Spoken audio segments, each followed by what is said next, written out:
Girl, you are not crazy. Wipe those eyes and grab a bowl of ice cream while I tell you why a friendship breakup can hit just as hard as a real one. Hey guys, it's your bestie Tea Girly here, and I'm about to spill the tea on why losing a friend can feel just as painful as losing a romantic partner, and how you can start to feel better and heal. Now, I know what I'm about to say might seem obvious, but the reason why a friendship breakup can feel just as painful as a real romantic breakup is kind of because it is the same. Now, think about it. A breakup is when somebody who played a big role in your life, whether that be emotionally or physically, is not in your life anymore. It's the act of losing them, losing that connection, that hurts the most. Significant other in a romantic relationship is someone that you spend all your time with, share a deep emotional connection with, and someone who makes your life hopefully feel a little bit brighter. And if you think about it, a friendship is the exact same thing. While the expectations in a romantic relationship versus a platonic friendship may differ in some aspects, the emotional connection and space that they take up in your life is still the same. It's the closeness and the emotional connection. It's the vulnerability that you have towards the other person. Spending time with them, being around them all the time, having them as part of your routine. And in that sense, a platonic relationship is the exact same as a romantic one.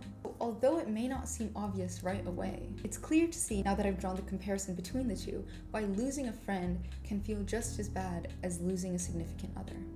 But now, so what? You now know why it hurts, but how can you start to feel better? Don't you worry, because I have some tips and tricks on how to make yourself feel better after this breakup. But before we get into how to start healing from this breakup, make sure to drop a like and subscribe, because my channel focuses on helping all y'all anxious, ambitious girlies understand and work through your overthinking, burnout, relationship issues, and general self-care tips to get you feeling better and thriving. Now, on to feeling better. Acknowledging the way that your mind is perceiving the situation, being aware of how you truly feel about it, is the first step towards healing. If you acknowledge the situation for what it is, you're able to empathize with yourself more, and you'll be able to be more gracious and kind to yourself when you're sad about it. Instead of immediately telling yourself, "You're being crazy, your emotions aren't valid, this isn't a real breakup, so why do I feel so sad?" You'll be able to start treating yourself with kindness and civility for this huge emotional and life change. Once you're able to be more kind with yourself,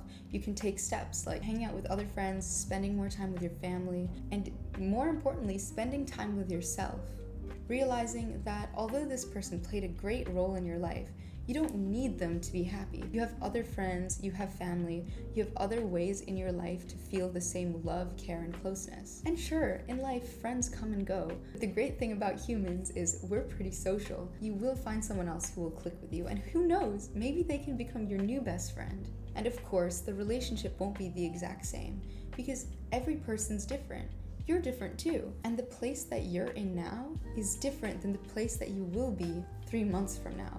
You'll grow emotionally, you'll find yourself more. You might even realize that you're looking for other things from a friendship, and that this person and you just kind of grew out of each other and don't really click anymore. You will be able to move on, you will feel better, and you will find more friends. So there's no reason to beat yourself up about this.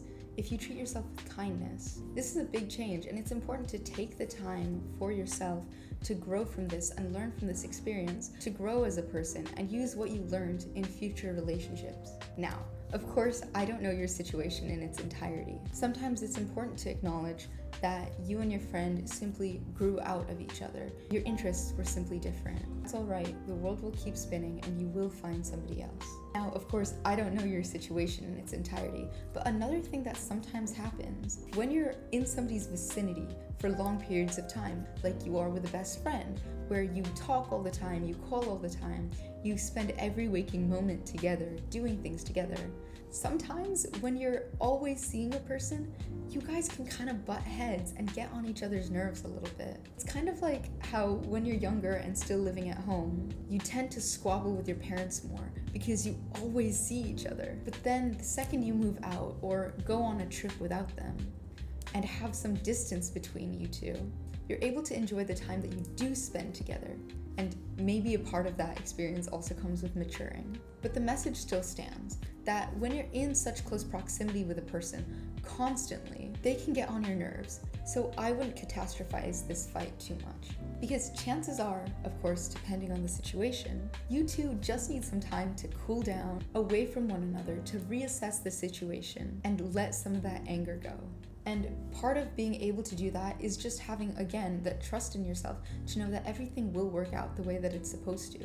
If you freak out all of a sudden and start spamming this person with messages when they just need a minute to step back and cool down, they can get more and more frustrated, and you can even worsen the situation by bugging them too much in this very moment.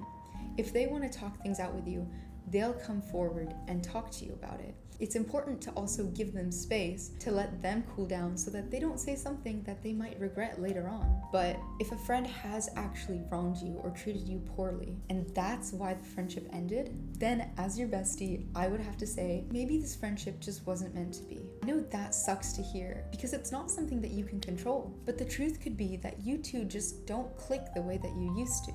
Or maybe you two never really did click, and you were simply dragging something that wasn't meant to last. Realizing this is important so you don't keep putting time and effort into something that isn't gonna work out and is just hurting you and something that was bad for you from the beginning. But realizing this doesn't mean that the whole friendship was a waste. From this friendship, you could have learned what you do and don't like in relationships. You could have learned things about yourself, how you interact with people, and certain boundaries that you'd like to put up in future friendships. And even with all of this considered, this doesn't necessarily have to be a permanent goodbye.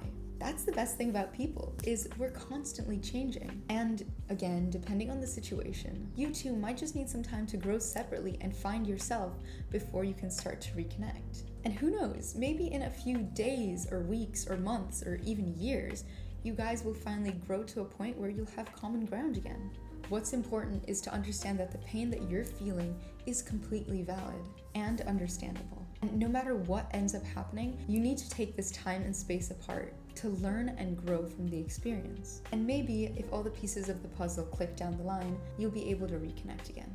I really hope this video is able to help you understand why losing a friend hurts as much as it does, and some steps that you can take to start healing from it. And make sure to subscribe if you overthink everything, want big things out of life, and just need a bestie here to remind you that you're doing better than you think. I'll see you all in the next video. Bye!